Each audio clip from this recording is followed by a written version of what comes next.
I saw the other day some people in Parliament with Enshoninche, with Ensonye Ntolo. Why are you, this stupid man Museveni, why is he building roads in Congo when we have got bad roads here?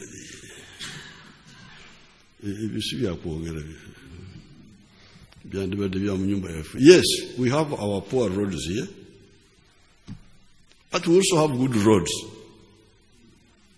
But in order to build our roads, to build even the bad ones, which are not yet built, we need to trade with Congo, with South Sudan. We are not going there to just preach the gospel.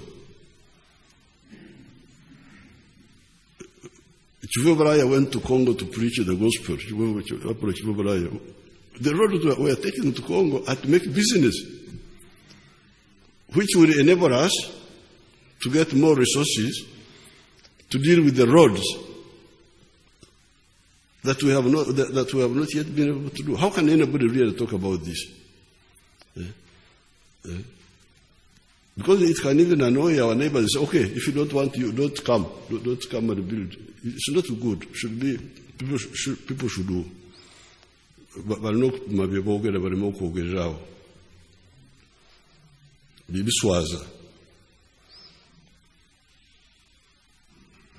so we are going to do those roads because we are getting from Congo, I think we are earning $500 million a year. How can you see? How can you even speak? Why are you building the road?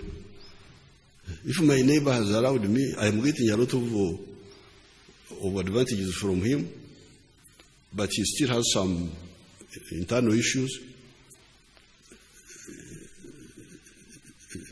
That road helps us very much.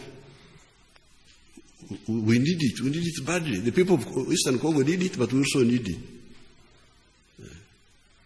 The same with South Sudan. If you look at the road going to Yei, how much business is coming to Uganda from Yei? The one of Nimule to Juba is good. That one has no problem. The road from Bunagana to Goma, we needed that road very badly. The people of that area need it in Congo, but we also need it very badly.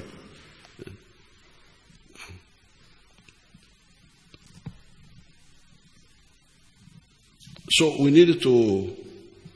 have had agreements with Congo to do those roads, but also take power there, sell power there, sell power. In terms of the private investment, the number of licensed projects by the Uganda Investment Authority increased from 247 in financial year 2017, this is per year, to 286 in financial year 2018-2019. Planned capital investment increased from $877 million per year to $1.3 billion per year. These are additional investments each year being added. The number of jobs that would be created was estimated at 59,000, almost 60,000 new jobs in the financial year 2018-2019, which was doubling the number of 23,000 of the previous year. The manufacturing sector alone would employ an additional 21,000. The other jobs, the 60,000 are for the whole economy, services and so on, but 21,000 is specifically for the workers.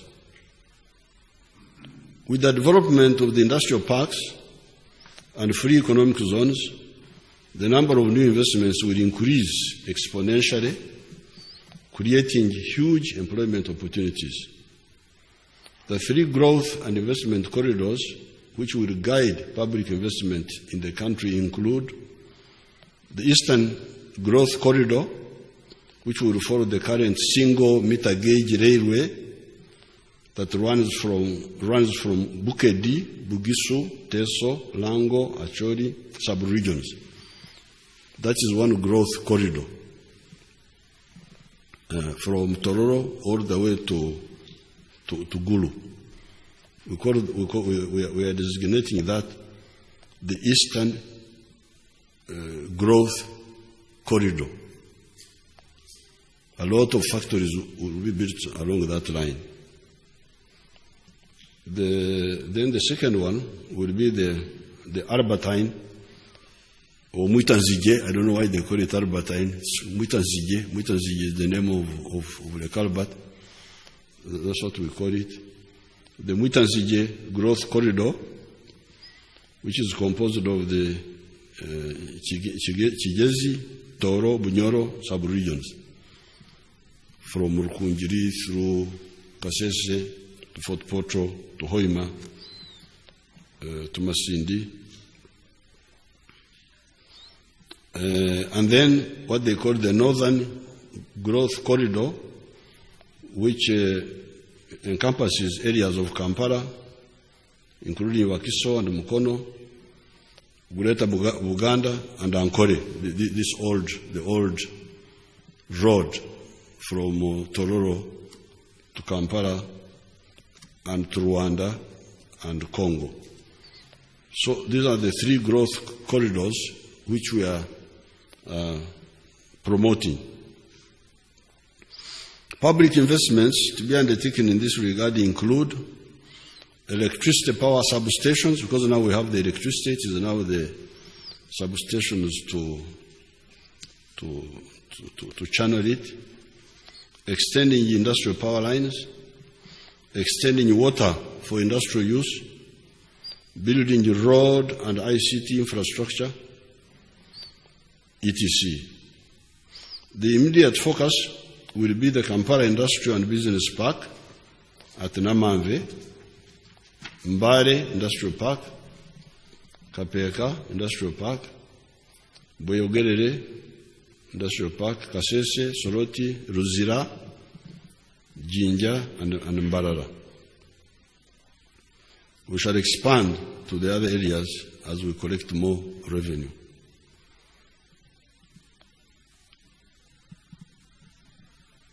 The demand for our export goods remained strong, even when there were disruptions in trade supply chain globally.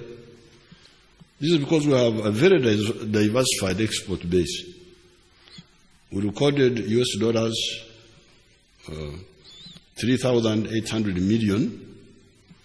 That's 3.8 billion in the financial year ending 2020. This is export of goods, only goods. The export of mineral products were worth 1.2 billion. Coffee, about $500 million. Fish, $180 million. Maize, $123 million, etc.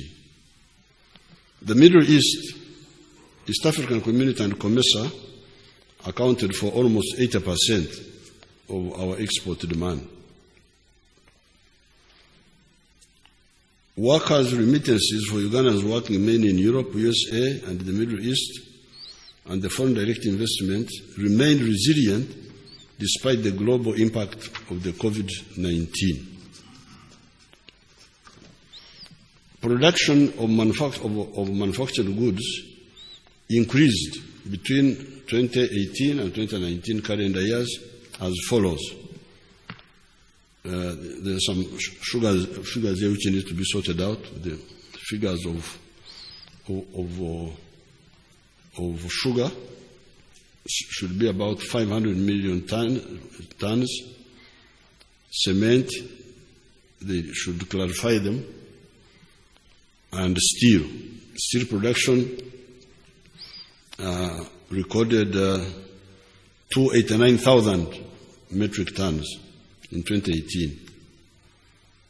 Beer, soft drinks recorded slightly lower production, mainly due to the under-declaration, because those companies were under-declaring, cheating taxes. However, this problem will be addressed with the installation of the digital stamps infrastructure in the major manufacturing factories.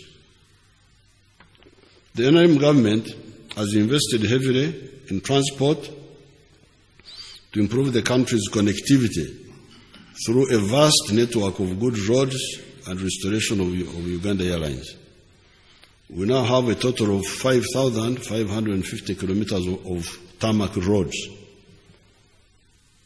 In addition, government commenced construction of strategic roads in the Mwitanzige region to facilitate production of oil and gas, as well as the commencement of the Hoima Industrial Park, which is aimed at building a strong industrial base in the region to support the local economic development.